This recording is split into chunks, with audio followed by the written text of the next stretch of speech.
Hi, I'm Purdy. I'm going to be talking about space mechanisms, and in particular, space mechanisms for NewSpace. These are two of my favorite topics.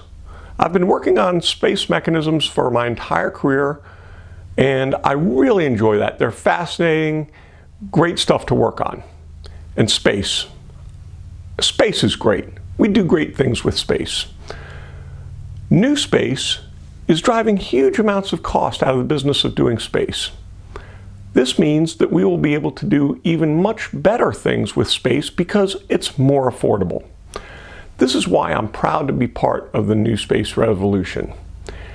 As part of this, I want to share my thoughts and experiences in doing mechanisms for NewSpace. Now, we've been doing great mechanisms since the dawn of the space age. But in the traditional space programs, these great mechanisms are done at very high costs, and this is not going to be acceptable for NewSpace. Our challenge is to continue to design and build great mechanisms, but at a greatly reduced cost. So this doesn't sound fair, does it? Well, I say that it is a fair fight because now we can build in volume, that always reduces cost, and equally importantly, we can look for ways to reduce the costs associated with all the process and documentation that we use in the traditional space program. Reducing cost. The chart I'm showing is a great way to look at the challenge of reducing cost.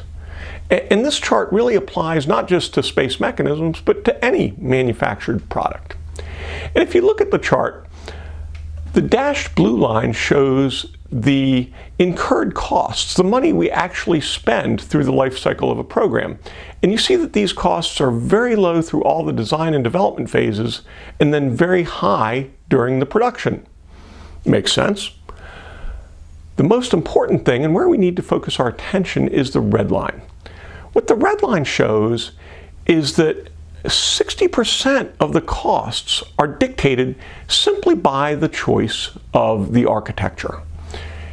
What we're looking for here is the easiest and simplest architecture that can achieve our goals. The next 20% of the cost is dictated by the design.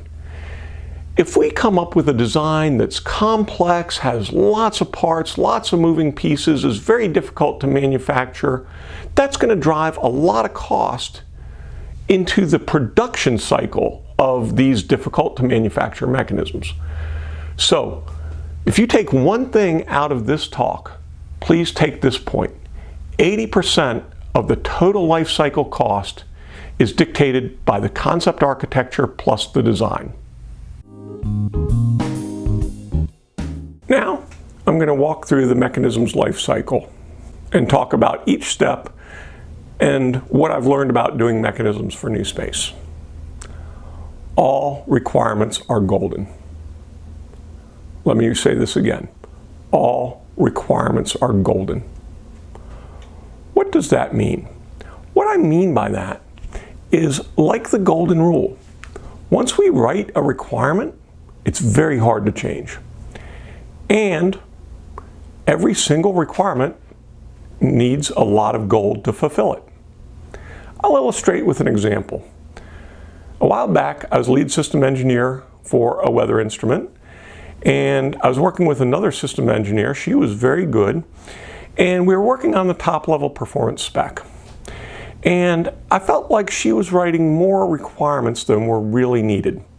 And so I talked to her about this, and I asked her, I said, at this level of a spec, every requirement we write is going to cost anywhere from $100,000 to many millions of dollars. So think about it this way. Every time you write a requirement, you're writing a blank check for at least $100,000. And use this to ask yourself, do we really need to spend all this money on this requirement? I used this technique as well while I was working with her, and together we used this technique again and again and again to come up with a very efficient and cost-effective spec. It was a really powerful tool I want to share with you.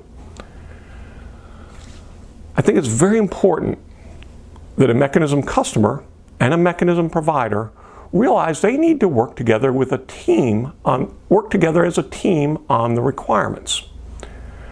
The mechanism provider should push back on requirements. And here's how I like to do that when I'm the mechanism provider. Dear customer, I want to make you aware of something about this requirement. This requirement is going to force me to do the following things with the mechanism design, and that's going to drive a lot of cost into it. If possible, could we reduce or eliminate this requirement to enable me to save you a lot of cost? If this requirement is exactly what you need, then I will be glad to meet it, and I definitely can. When I'm a customer for a mechanism, I like to tell my provider, please propose any cost savings you think are valid. I want to hear all your ideas. I may not be able to accept all of them, but I certainly want to hear them so I can accept as many as I can. By working together to drive the requirements to their minimum level, this is a huge part of how we get a lot of those cost savings of coming up with a great architecture, because requirements drive architecture. Low-cost mechanism design. Our goal is the lowest overall system cost. If we build a great mechanism, we design a great mechanism, it's very low cost, but it needs really complex and expensive control electronics, we have not hit the lowest overall system cost. So we need to look at this with a fairly broad view. Simplify, simplify, simplify. I think the best way to drive cost out of a design is to simplify. The technique I use and like to use is always look for ways to minimize the parts count. Any unnecessary part is a part we do not need to design, a part we do not need to build, a part that cannot fail, and costs nothing. It's great cost savers. Many times, a great way to minimize costs is to minimize the number of parts in assembly by combining several parts into one. Additive manufacturing and 5-axis CNC machining is a great tool for this. That individual, more complex part might cost more than the 5 original parts did, but by saving all the assembly time, we can end up with a lower overall system cost. Manufacturing engineering is an extremely well-developed field. Leverage it. We're engineers. We love to invent everything ourselves. Please don't invent manufacturing. Great manufacturing is out there. All we really need to do is find it and leverage it. Mechanism development. In mechanism development, I like to iterate designs in hardware early and often. The hardware is a great tool for teaching me how the mechanism works and helping find problems. The earlier I find problems, the easier it is to fix them. And that's why I like to iterate in hardware, not just early, but often. The multiple iterations really help us refine the design quickly while we're early in the design phase. This is also a great tool for teaching us ways to minimize cost as we build the mechanism with our own hands. In the long run, these rapid iteration cycles in development, while they may take a little longer in development, they will save lots of time and money in the long run because we won't have problems late when it's so difficult to deal with them. In development, a hardware-rich development is a great thing. And I've gotten to do that a few times and it works fabulously. In a hardware-rich development, I like to do 4 prototypes, 4 units of each prototype, each engineering model. And what you can do then is 1 unit goes into environmental test. Another unit might be getting performance test. A 3rd unit might go over to the electrical people to develop the electrical interfaces and software development.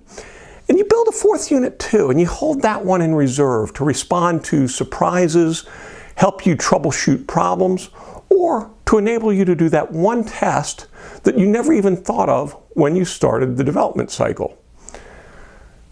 So in summary, 80% of our cost is dictated by the concept architecture and the design. The three best practices are to minimize the requirements, to simplify everything, and to iterate. Manufacturing. First, we take advantage of volume. This certainly saves lots of money.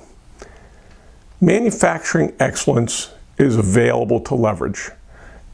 When you really dig into the world of modern manufacturing, it's amazing what can be done.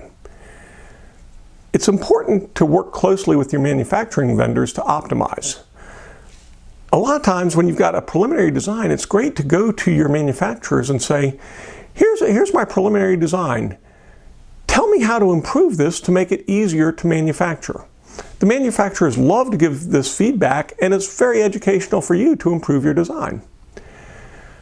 Tolerancing. Tolerancing is really important. There have been studies out there that show poor tolerancing is a significant cause of many mechanism problems. For low cost, we want our tolerancing as loose as possible. However, we also need it tight enough to prevent problems from sneaking into our production run. This is not an easy problem to solve, but we need to pay a lot of attention to our tolerancing and do a good tolerancing design. The Toyota production system is considered kind of the Bible of lean manufacturing. This is a great book written by the man who worked for Toyota and basically developed it. If you haven't read this, read it. It's great. One of the key principles I took out of this was a relentless search for waste. This has been a really powerful mindset for me because you can find waste in unnecessary requirements. Unnecessary design elements are waste. Unnecessary documentation is waste. And unnecessary effort during assembly is waste. If an assembler has to walk back and forth across the shop floor 3 times during the course of an assembly, that's wasted effort. Instead, you want to have the assembler be able to do all his work at one station. So, this relentless search for waste has been a really powerful mindset for me, and I continue to get great benefit from it. Testing. Testing is the key to success in mechanisms. I've certainly learned that throughout my career in mechanisms. Testing, however, should be minimized to save cost. This means we've got some tough choices ahead of us. How much testing we do depends a lot on what phase of the program we're in. If we're in the qualification phase before production starts, rigorous testing is super important.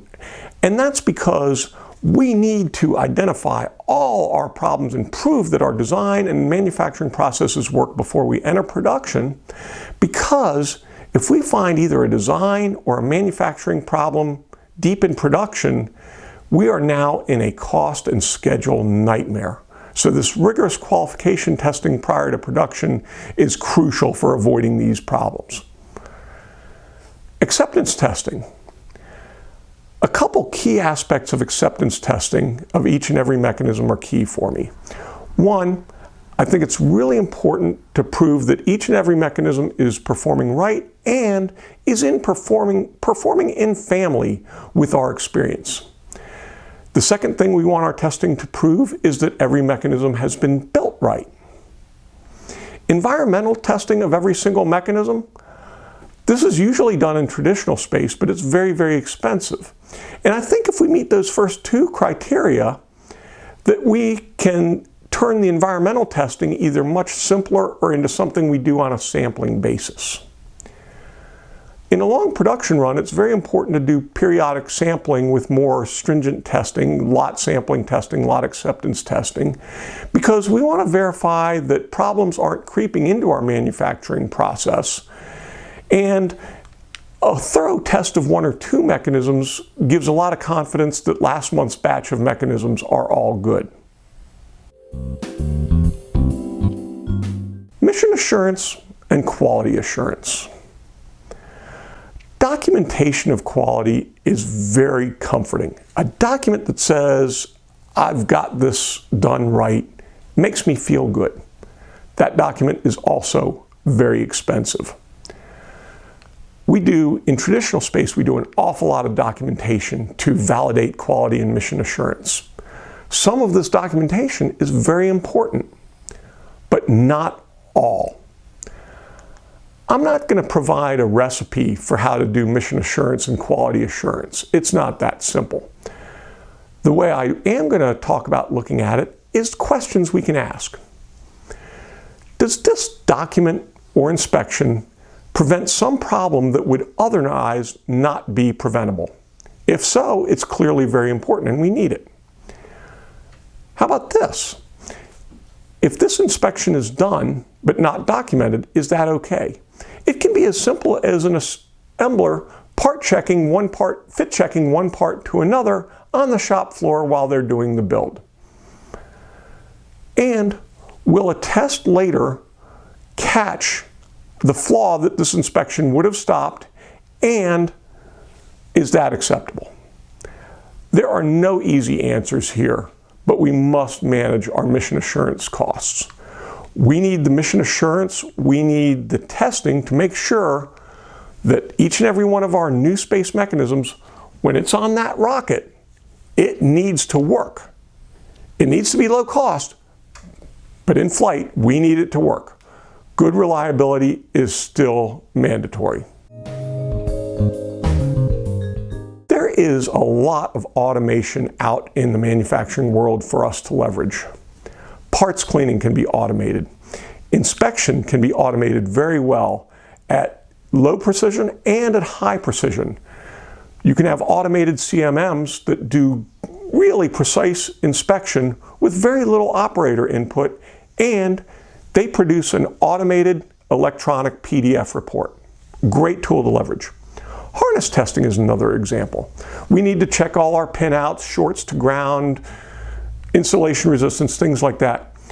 There are automated test systems out there that can do that, where you just plug in your harness, you hit the button, it tests everything you need to test and produces an automated report. Motor testing can be automated, and as these examples show, a lot of our documentation can be automated and saves a lot of time of people filling in bunches of paperwork. In conclusion, design excellence is the best cost reducer, and that's because the greatest manufacturing in the world cannot cut cost from a bad design or a poor concept architecture. There is a tremendous knowledge base in manufacturing and automation. We need to use that. Returning to our challenge, can we continue to design and build great mechanisms, but at a greatly reduced cost? I say sure, why not?